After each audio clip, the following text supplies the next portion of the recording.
Namaskar. It's been 3 years since the NDA government led by Prime Minister Narendra Modi has taken office, and this gives us an opportunity to go and speak to each ministry and find out what really has been achieved in these last 3 years. And we are very privileged to have with us Mr. D.V. Sadananda Gowda, the Minister for Statistics and Program Implementation. Thank you very much, sir, for being with us.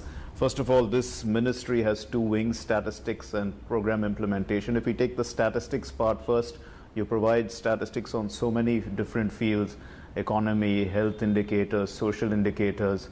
But, people remember GDP, IIP, inflation. In the last 3 years, how have these figures, how have you worked out these figures, sir? So, we wanted to have more transparent in all our activities, including the measurement of GDP, IIP, and the Consumer Price Index. All those things are made very transparent nowadays by using modern technologies and all that. Of course, to make it very clear to people of the country, the base year for the national accounts has been revised because the structure of our economy has changed nowadays. Right. So, the base year has been changed from 2004-05 to 2011-12.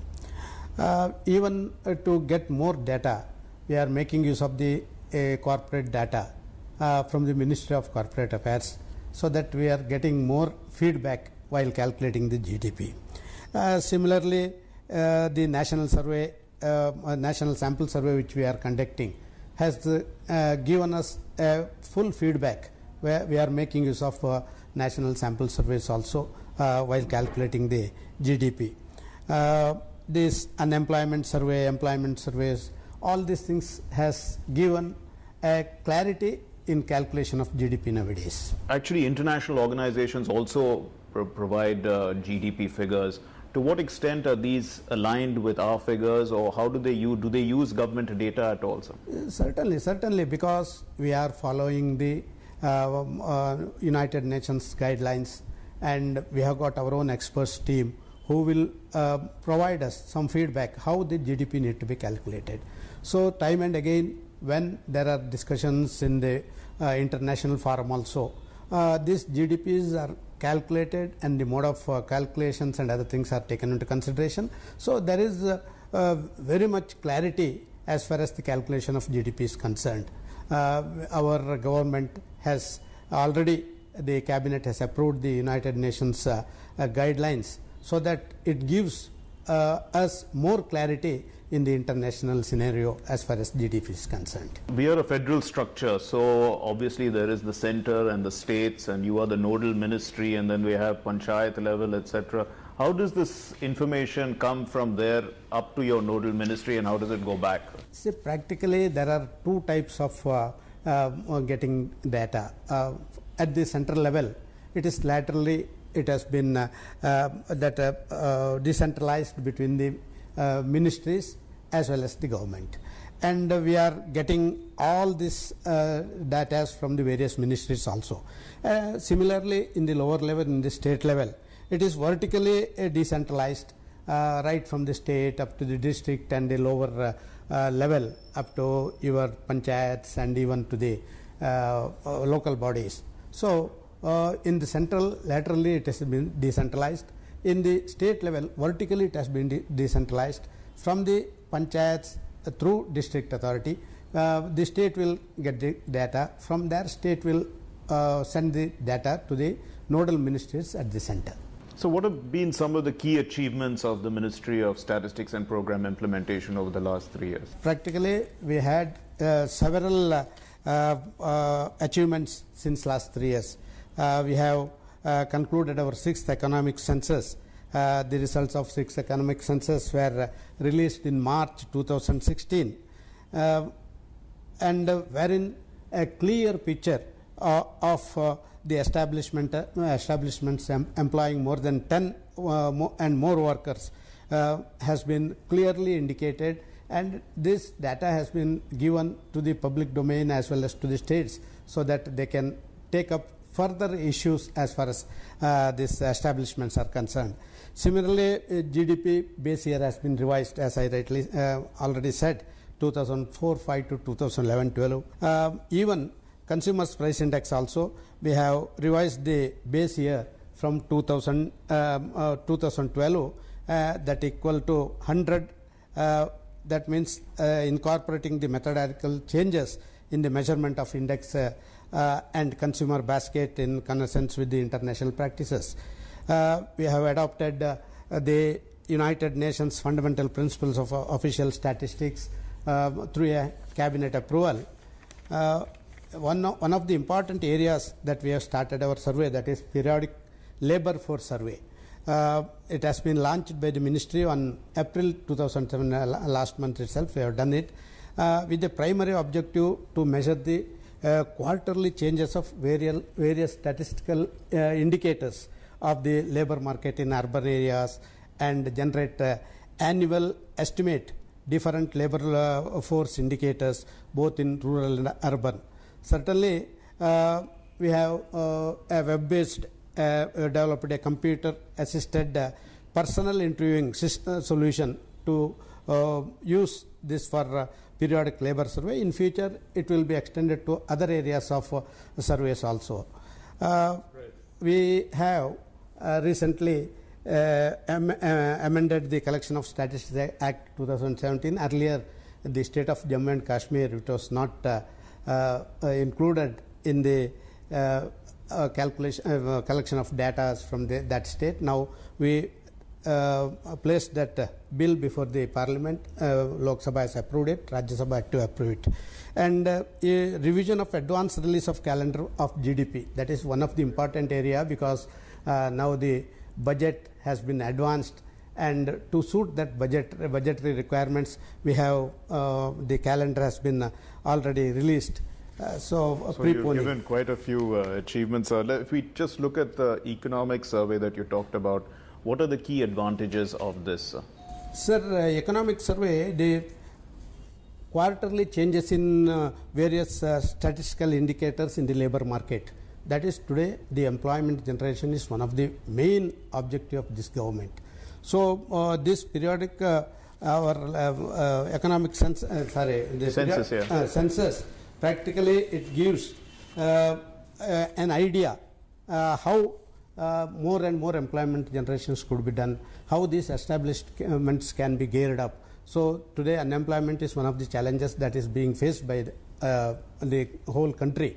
For that reason, we are making use of this economic census, sixth economic census, to create more employment, to generate more establishments and all. So you also mentioned about the periodical revision of base year. Now it has been done for CPI as well as for GDP, etc. But what about IIP? What's the status for the base year revision of IIP? The new series of IIP with the base year of 2011-12 has been taken, and so that the latest figures as the new series with the base year of 2011-12. To what extent is the data that you provide, I mean all this, the statistics, used in the budgetary process in our country? See, almost all, in all the areas, the statistics, the real-time data is collected by the states, and even it was disseminated and complied, so that the finance department is making use of all these data while preparing that by budgetary statements. Even RBI is also making use of this to calculate the per capita income and other sources, so that how we have to, in which area we have to give more importance will be given by this. So there are two main statistical divisions, the CSO and the NSSO. Now we know that the CSO does a lot on the economic side, and the NSSO, well, it has the sample survey of diverse fields. It tells us about the nature of the problems of our country. How effective has this been in helping us understand the challenges before our country? Totally the sample survey. Of course, the nodal ministries will have the full data with themselves. We will have a sample survey wherein it is today, now we are going for a survey wherein the one family, how much they are spending for health, for education and other areas of. So it gives a clear picture in which areas the government need to give more importance and where we have to take up the issues in the right direction. This surveys will certainly, we are doing these surveys once in 3 years, 4 years, like that, because we don't have sufficient funding and infrastructure so that to do it every year. But whenever these surveys are required by the government in certain areas, so automatically we will take up that issue and we will go ahead. So currently the 75th NSS is being done. I think it's this year, sir. Yes. So what exactly are we focusing on in this national sample survey, sir? Actually, the sample survey, wherein the 75th round that we are going to have for one full year, this year we are going to have, where we are calculating the expenditure of each family with regard to health, education, and their routine consumption items which they are. So what are some of the publications brought out by the Ministry of Statistics and Program Implementation, and how digitally accessible are they?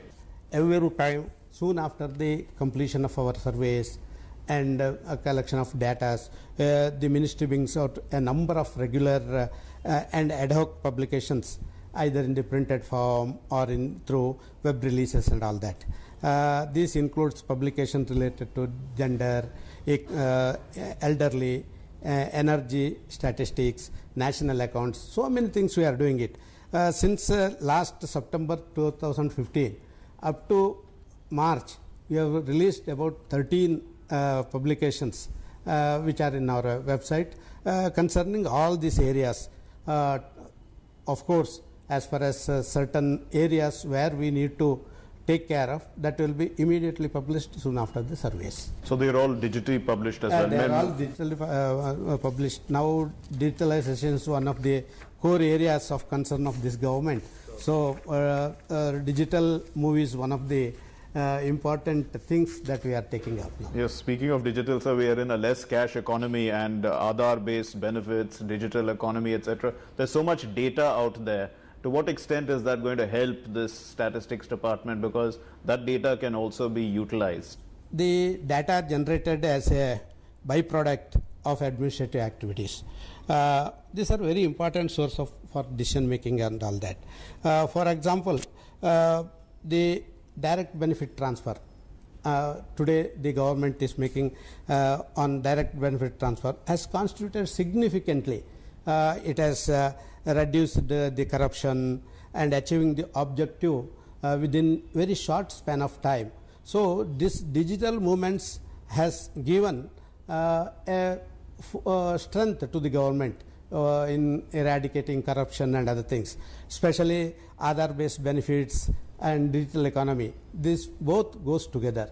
So today this data, extensive data sets are being collected by our department, and the digitalizing has given a moral boost to the government in administrative reforms. Now let's talk about program implementation wing of your ministry. What does this actually do, sir? Sir, this program implementation has got 3 wings. That is one with regard to infrastructure and project monitoring division. The second one is member of parliament local area development scheme. The third one is the 20-point program scheme. Practically, the infrastructure and project monitoring division, that is the IPMD, it monitors the central sector projects costing more than rupees 150 crore and above with respect to time and cost overrun through their online monitoring software, which is called online computerized monitoring system. We collect the data from the nodal ministry, who are the implementing agency. From there, we will collect the real data through our computerized monitoring system, and we will calculate the time overrun, cost overrun, all these things, and we will suggest them how to reduce all those. Either it should be completed within the stipulated period, and why the cost overrun, how it can be. Even we are taking up this issue with the states, where the states are also need to give cooperation for the implementing of projects. Certain occasions the state government has to give the land.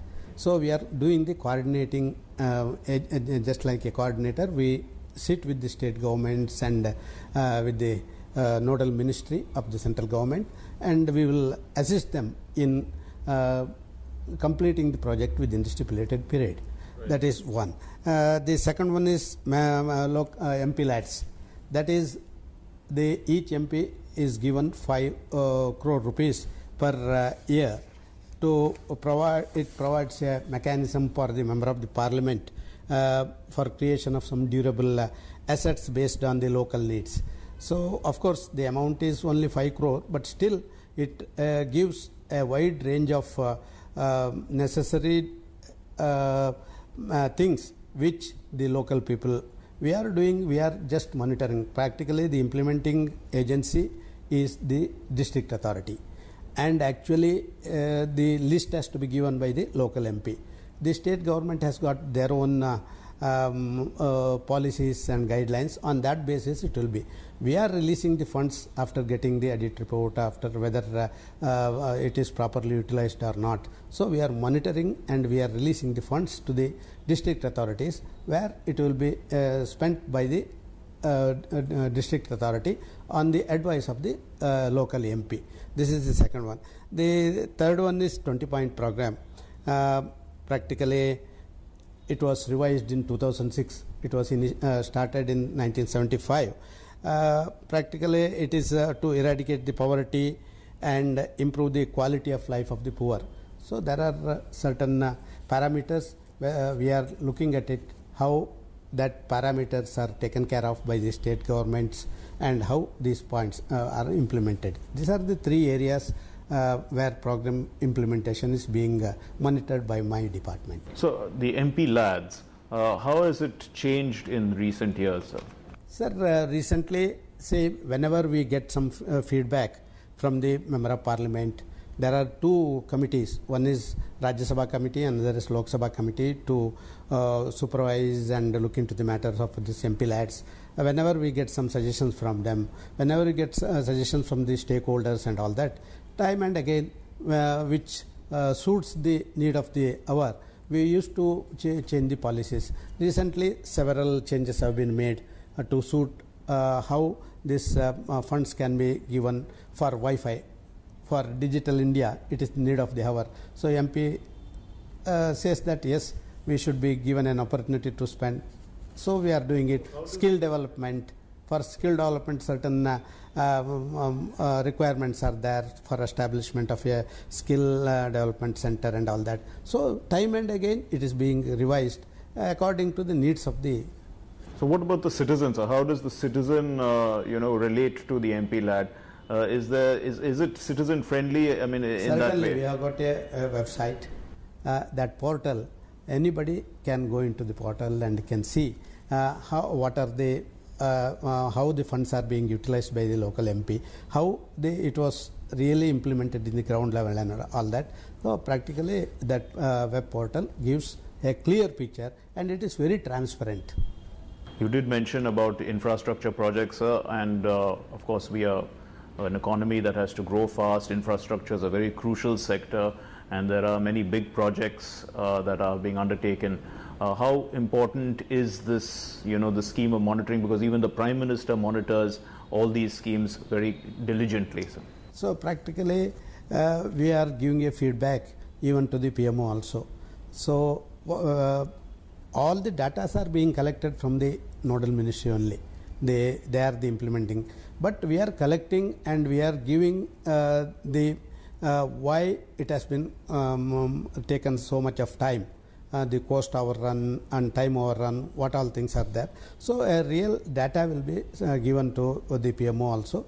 During Pragati also, these data is being made use of by the Prime Minister to see that the programs and our projects are implemented in time. So what about India's role in sustainable development goals? And your ministry is involved with that too as well, isn't it, sir? Prime Minister has gone beyond the sustainable development goals. Sabka Saath, Sabka Vikas. You have seen the Prime Minister has said that housing for all, education for all, health for all these things, these are all under the sustainable development goals. but our Prime Minister has already initiated several programs which already given under the Sustainable Development Goals.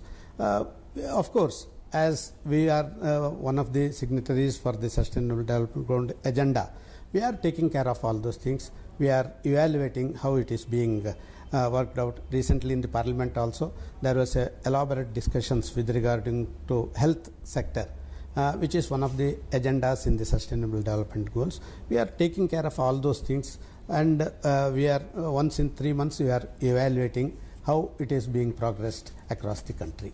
So what are the recent initiatives of the Ministry of Statistics and Program Implementation on the multilateral arena, sir, multilateral forum? Recently we have organized that one 8th meeting of heads of nations of statistical officer of BRICS that was conducted in Rajasthan on 3rd and 4th November 2016, and 8th meeting of heads of SARC statistical organization that was conducted on August 2016 at New Delhi.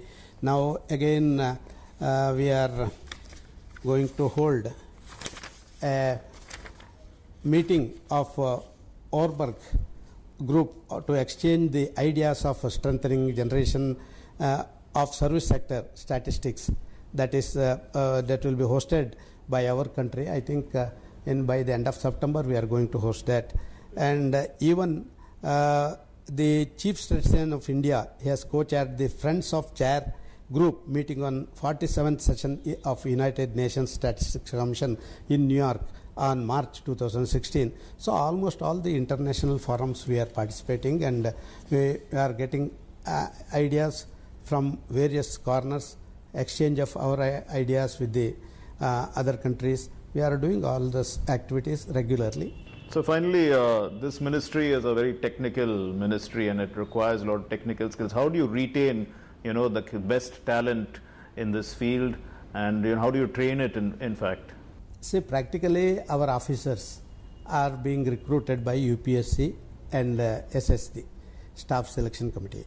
So all these selections will be made on the capacity and ability will be checked during the appointment itself.